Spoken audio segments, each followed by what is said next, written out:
أعوذ بالله من الشيطان الرجيم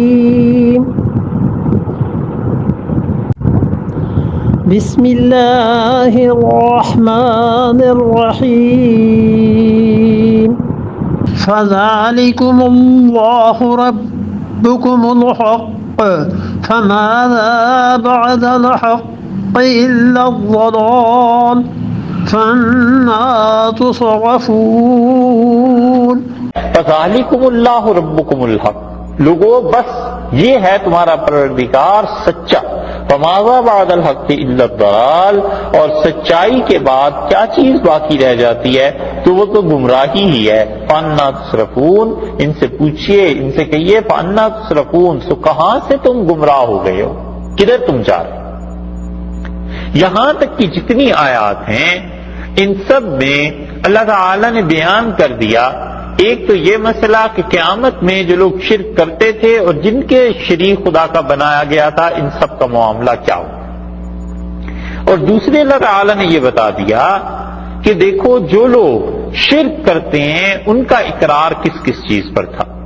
اس میں سے جو 28 نمبر آیت ہے یہ تو تھوڑی سی آسان ہے، اللہ تعالی نے اس میں تخویف ڈرایا ہے آخرت میں، اور جو پیچھے دلیل گزر چکی ہے اس کا ثمرہ، اس کا نتیجہ بھی یہ آیت ہے کہ قیامت میں پھر ہوگا کیا۔ جو لوگ شرک کرتے رہے جہنم میں جائیں گے، ہمیشہ ہمیشہ رہیں گے، اور پھر ہوگا یہ کہ قیامت میں ہم ان سب کو اکٹھا کر لیں گے۔ اس آیت کریمہ کے مطابق اللہ تعالی نے اس میں جو مضمون بیان کیا ہے یہ کئی جگہ پر آیا ہے، لیکن اس کی اصل تشریح انشاءاللہ 14ویں پارے میں سورہ نحل میں جب پہنچیں گے وہاں آ جائے گی۔ فذالکم اللہ ربکم الحق، یہ جو دلیل اوپر دی ہے نا پانچویں، یہ اس کا ثمرہ، اس کا نتیجہ نکل آیا۔ پس لوگو یہ ہے تمہارا پروردگار اللہ جو رب ایسا ہے، حق ہے، سچ ہے۔ سو یہ اللہ ہے تمہارا سچا پروردگار جس کے قبضہ قدرت میں ساری کائنات ہے، اور ایسا پروردگار ہے تمہارا کہ جس کا اقرار یہ مشرکین بھی کرتے ہیں۔ یہاں پر پہلے فرمایا فذالکم اللہ، کہ اللہ ہے، اپنا نام اللہ نے ارشاد فرمایا، اللہ اس کے ذاتی ناموں میں سے ایک نام ہے۔ اللہ تعالیٰ کا دوسرا ذاتی نام بعض حضرات کا خیال ہے کہ رحمان ہے، اور کچھ حضرات اس طرف گئے ہیں کہ صرف اللہ ہی اللہ کا ذاتی نام، اور جو اس طرف گئے ہیں ان کے پاس بھی دلیل ہے، وہ کہتے ہیں کہ اللہ نے فرمایا قل ادعوا اللہ، تم اللہ کو پکارو، اب ادعوا الرحمن، کیا رحمان کو پکارو، اللہ ہی کے سارے اچھے نام ہیں۔ تو وہ کہتے ہیں اللہ رحمان کے مقابلے میں چونکہ آیا ہے کہ چاہے اللہ کو پکارو چاہے رحمان کو، تو دونوں نام اس کے ذاتی ہیں۔ اور یہاں پر اللہ تعالی نے اپنا ایک نام استعمال فرمایا فذالکم اللہ، یہ ہے ربکم الحق، تمہارا سچا پروردگار، حق بمانا سچائی کے، یعنی اوپر جو دلیل ہے اس میں تم غور کرو گے تو اس کائنات میں یہ سارے تصرفات اللہ کے علاوہ کوئی نہیں کرنے والا۔ فماذا، سو کیا رہ جاتا ہے بعد الحق کے، سچائی کے بعد، الا الضلال، سوائے گمراہی کے۔ سچائی ہے اور اس کے مقابلے میں گمراہی ہے، اس سچائی کے بعد کون سی چیز پھر کیا رہا پیچھے، سچ کے پیچھے، سوائے اس کے کہ الا الضلال، گمراہی ہے، بھٹکنا ہے۔ اس کا مطلب یہ ہے کہ درجے دو ہی ہیں، یا تو ہدایت ہے، سچائی ہے، اور یا اس کے مقابلے میں گمراہی ہے، درمیان کا کوئی تیسرا درجہ نہیں۔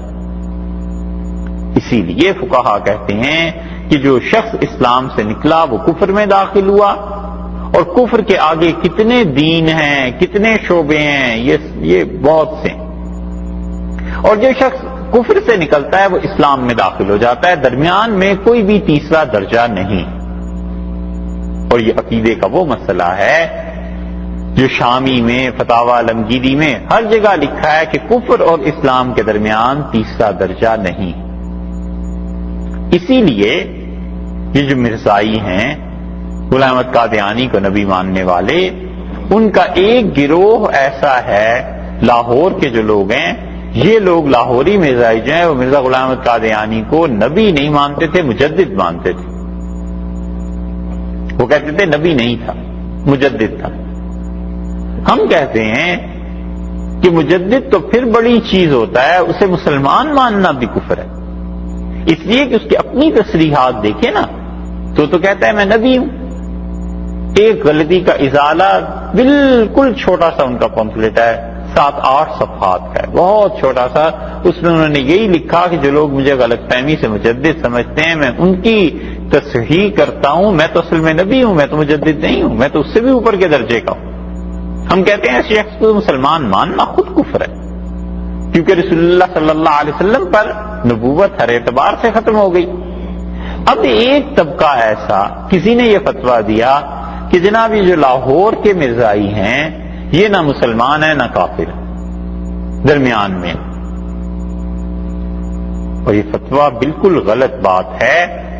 عقیدے میں یہ بات طے شدہ ہے کہ یا تو انسان مسلمان ہے یا کافر ہے، دونوں کے درمیان تیسرا درجہ کوئی نہیں۔ اور یہاں اللہ تعالی نے یہ بتایا ہے کہ حق ہے اور اس کے بعد گمراہی، اور جو غلط چیز ہے گمراہی ہے، یا تو اسے ٹھیک ہو جانا چاہیے یا مٹ جانا چاہیے، تیسرا تو کوئی راستہ نہیں اس کے لیے۔ کہ کیسے ہو سکتا ہے کہ گمراہی، ضلالت، یہ چیزیں قائم رہیں اور اس کے ساتھ ساتھ اہل حق بھی اس سے خوش ہوتے رہیں؟ اس لیے یا اسے ٹھیک ہونا چاہیے یا مٹنا چاہیے، تیسرا کوئی راستہ نہیں۔ اور اللہ تعالیٰ نے اسی لیے فرمایا فَأَنَّا تُصْرَفُونَ، سو کہاں سے پھر رہے ہو، کدھر پھر رہے ہو، کدھر جا رہے ہو؟ تم سوچو کہ حقائق کیا ہیں اور ان پر ایمان لاؤ، خاص طور پر اس وقت جب رسول اللہ صلی اللہ علیہ وسلم تم میں موجود ہیں اور تمہیں اس دین کی دعوت دے رہے ہیں۔